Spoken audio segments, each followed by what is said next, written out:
तो आज एक कमेंट आया कि क्या ये नहीं हो सकता कि हम पहले खूब पैसा कमाएँ और 50 साल तक खूब पैसा कमा लें, उसके बाद आध्यात्म ट्राई करें।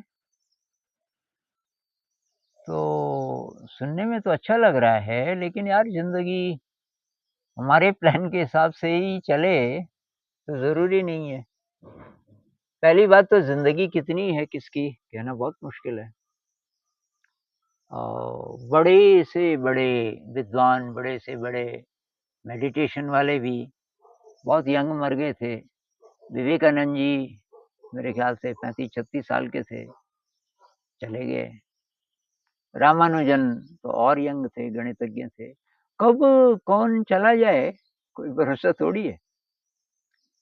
और कितना पैसा, कितना कमाना ज़रूरी है।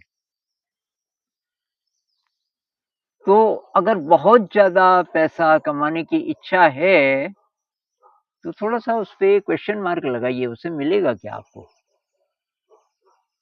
पैसे से जो-जो साधन मिल सकते हैं, वो तो उसके लिए बहुत ज़्यादा पैसा नहीं चाहिए।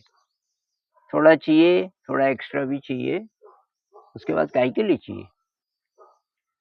तो मेरा सुझाव तो ये है कि भई आप जिस भी उम्र में हो, चाहे स्टूडेंट हो, चाहे जॉब में हो, आप ये शुरू कर दो आध्यात्मिक यात्रा साथ-साथ।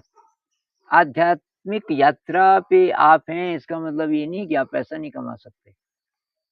पैसा तो आप कमाएँगे, शायद आपका माइंडसेट थोड़ा बदल जाएगा।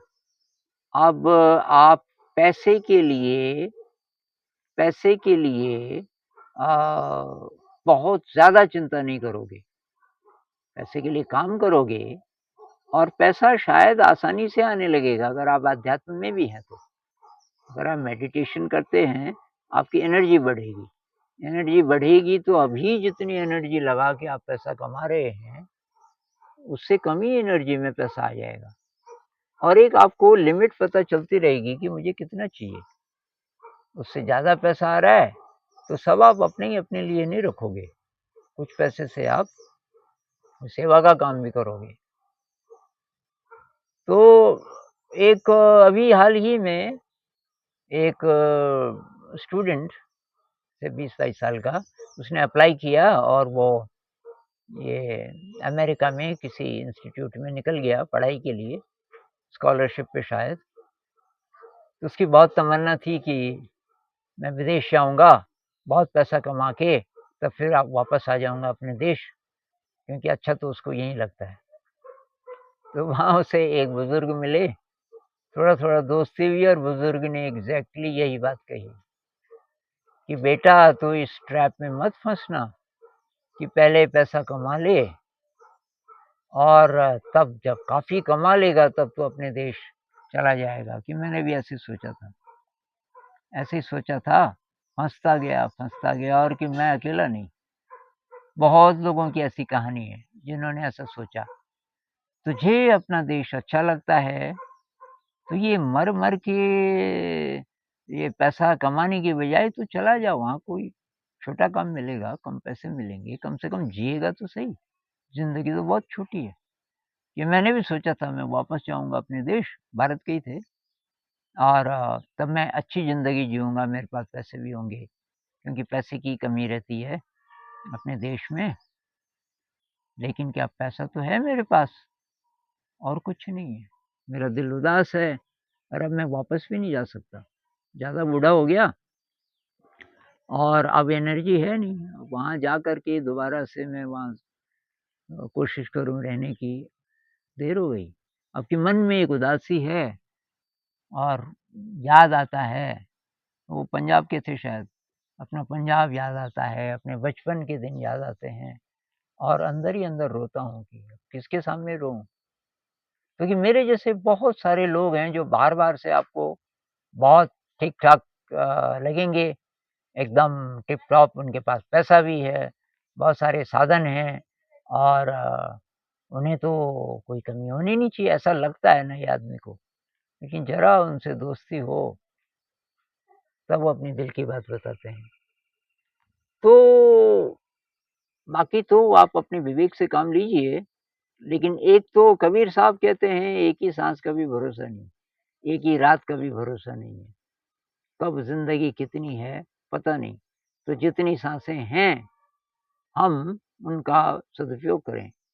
बेस्ट क्या हो सकता है? बेस्ट ये हो सकता है, यार मैं क्यों आया इस जगत में? इसका पता लगाना है, कम से कम ट्राई तो करें। और इसमें ये बाधा नहीं है, जो आप कह रहे हो कि पैसे कमाने हैं, इसमें बाधा नहीं है।